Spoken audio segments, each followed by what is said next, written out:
श्री स्वामी समर्थ सगळ्यांना। सकाळचे 6 वाजलेले आहेत आणि मी आलेली आहे बहिणीकडे। आज माझ्या भाच्याचा बर्थडे आहे। तर असं कोणतंच वर्ष आजपर्यंत झालं नाही की मी त्याच्या बर्थडेला नाही। कारण म्हणतात ना, आपल्या मुलांपेक्षा पण आहे ना, बहिणीच्या मुलांवरती थोडासा जास्तच जीव असतो। तसंच आमचा स्वराज आहे। बहिणीकडे आल्यावर ना, तिच्या खिडकीमध्ये बसण्यात आहे ना, खूप छान वाटतं मला। अगदी तासनतास मी बसते। सकाळचे 7 वाजले होते आणि आमच्या दोघींना जायचं होतं डीमार्टला। मुलं आणि भाऊजी झोपले होते।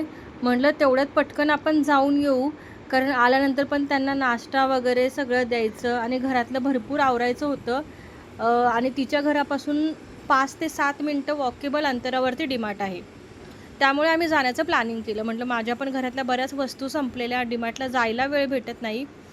लहान असताना भांडणाऱ्या आम्ही दोघी, आता लग्न झाल्यानंतर जेव्हा स्वतःच्या जबाबदाऱ्या अंगावरती येतात ना, तेव्हा खरोखरच लहानपण आठवलं तरी डोळ्यातनं पाणी येतं। म्हणजे एवढं भांडायचो ना, की प्रत्येक गोष्टीवरून, तिला ते नाही, मला हे नाही। पण मी तर मोठी आहे, पण ती लहान आहे। पण आता असं होतं आहे, की तीच मला समजून घेते खूप वेळा। आत्ता पण मी डीमार्टला जायला कंटाळा करत होती। मला म्हणे, "अगं चल गं तायडे, इथे जवळच आहे, तुला पण जायला भेटत नाही आहे, घेशील तुला हवं ते." तिच्या नादाने म्हणून मग मी गेली आणि खरोखरच 5 ते 7 मिनिटांच्या अंतरावरती फक्त डीमार्ट होतं। पण डीमार्टला गेलं की प्रॉब्लेम हा होतं, की वस्तू एवढ्या होतात ना, की कधी-कधी पैसे पण पुरत नाहीत, असा प्रॉब्लेम होतो। पण काय करणार, आपल्याला ज्या लागतात त्या वस्तू तर घेणं गरजेचंच आहे।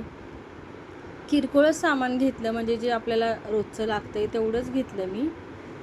आणि त्यानंतर वेळ होत आलेला, कारण एक एक वस्तू बघत बसलो ना, की तसाच वेळ जातो।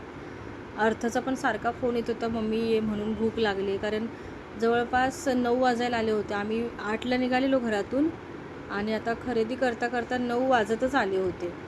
घरी जाऊनसुद्धा बाकीचं आवरायचं होतं, स्वराच्या बड्डेची तयारी। आणि हितिशाचं स्कूल होतं आज।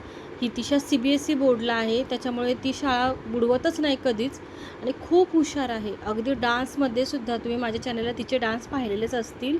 आणि नंतर पिशवी कमी पडली म्हणून दादा सायकल घेऊन आला होता आम्हाला पिशवी द्यायला।